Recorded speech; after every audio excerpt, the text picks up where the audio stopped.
नमस्कार।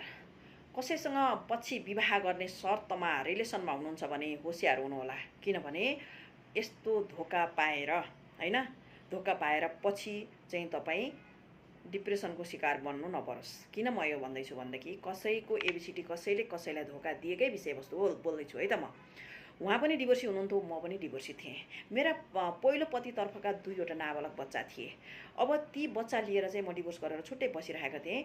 सामाजिक सञ्जालको माध्यमबाट उहाँ डिभोर्स भइसकेको पुरुषसँग मेरो भेटघाट चिनजान भयो। जब चिनजान भयो उहाँले भन्नुभयो, आश्वासन दिनुभयो, तिमी पनि सिङ्गल रहेछौ, दुःख पाए कि म पनि सिङ्गल छु, दुःख पाएको, हामी विवाह गर्ने है भन्ने उहाँले शर्त राख्नुभयो। मैले सोच्नुपर्छ, मेरो त 2टा छोराछोरी छन् भन्दा तिम्रो छोराछोरी त मेरो पनि छोराछोरी, त्यही भएर छोराछोरीको कुनै चिन्ता लिनु पर्दैन भनेर आश्वासन दिनुभयो। त्यसरी आश्वासन दिँदै गइसके पछाडि उहाँ मेरो डेरा कोठामा आउने, ती नाबालक बच्चाहरूसँग चाहिँ आफ्नै बुबा जसरी चाहिँ खेल्ने, खेलाउने, खुवाउने गर्दै आउनुभएको थियो। हुँदा हामी बिचमा शारीरिक सम्बन्ध पनि भयो। त्यति भइसके पछाडि अब हामी झन् नजिक हुन थाल्यौँ र उहाँले आफ्नो घरमा पनि लिएर जानुभयो मलाई। घरमै लिएर गइसके पछाडि घरै देखाइसकेपछि अझै मलाई विश्वास बढ्यो। तब म त्यो घरमा जाँदाखेरि उहाँको बुबा आमा त स्वर्गीय भइसक्नु भएको रहेछ, दाजुभाइसँग नि अंशभण्डा भइसकेको रहेछ, त्यो घरमा उहाँ एक्लै हुनुहुँदो रहेछ। त्यति भइसकेपछि मैले उहाँलाई त्यहाँ घरमा गएर खाना बनाउने, खुवाउने पनि काम गरेँ। यस्तै गर्दै तपाईँको उहाँसँग बाहिर घुम्न जाने, विभिन्न खालका फोटा तस्बिरसँगै बसेका, काखमा राखेका होइन, यस्ता खालका विभिन्न खालका फोटा तस्बिर पनि उहाँसँग रहेछन् है। यतिसम्म आश्वासन दिलाइसकेपछि यस्तै गर्दै झन्डै 8-9 वर्ष बितिसकेको रहेछ। उहाँलाई अब मलाई बिहा गर्नुहोस् न त भन्दा होइन पछि गर्ने, तिमीलाई पछि बिहा गरिहाल्छु नि भन्ने आश्वासन दिँदै नै ल्याउनु भएको रहेछ।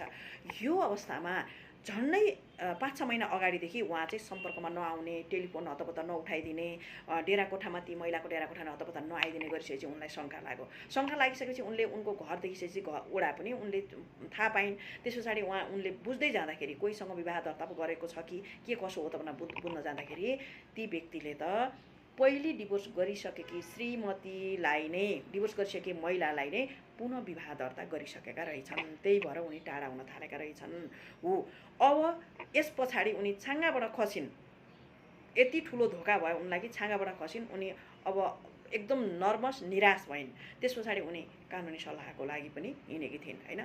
यो अवस्थामा चाहिँ उनको एउटै प्रश्न थियो, यी फोटा भिडियो मलाई प्रशस्त प्रमाण हुन्छ कि हुँदैन भनिन् होइन। फोटा भिडियोले विवाह गरेको जनिन्छ जनिँदैनन् नाइ।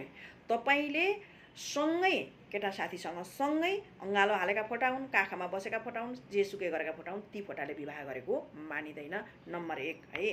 अर्को कुरा के छ त भन्नुहुन्छ नि, तपाईँले शारीरिक सम्बन्ध राख्दैमा विवाह भएको मानिँदैन, किनभने तपाईँले उमेर पुगिसकेको मान्छेले सहमतिमा आफ्नो मन्जुरीले, राजी खुसीले सम्बन्ध राखिदिनु भएको हुनाले त्यसको पनि कुनै औषधि उपचार भने छैन।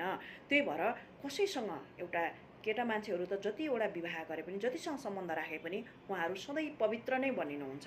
तर विचार पुर्याउनु पर्ने छोरी मान्छेले हुन्छ क्या, किनभने जिन्दगी बर्बाद छोरी मान्छेको हुन्छ क्या। यहाँ त अर्कीसँग अब विवाह दर्ता, जुन पहिलाको श्रीमतीसँग विवाह दर्ता गरिसके पछाडि त तपाईँ त अब त काहीँ अहिलेसम्म पनि तपाईँले जति सम्बन्ध राख्नुभयो, तपाईँ कुनै अपरिचित महिला नै हुनुहुन्थ्यो उहाँको लागि, कुनै नाता सम्बन्ध नै थिएन।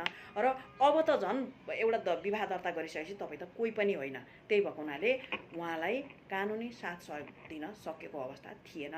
आफ्नो लागि आफै विचार गर्नुहोस्। कसैलाई विश्वास गर्नुभन्दा अगाडि 1000 पटक सोच्नुहोस्। हस्, धन्यवाद।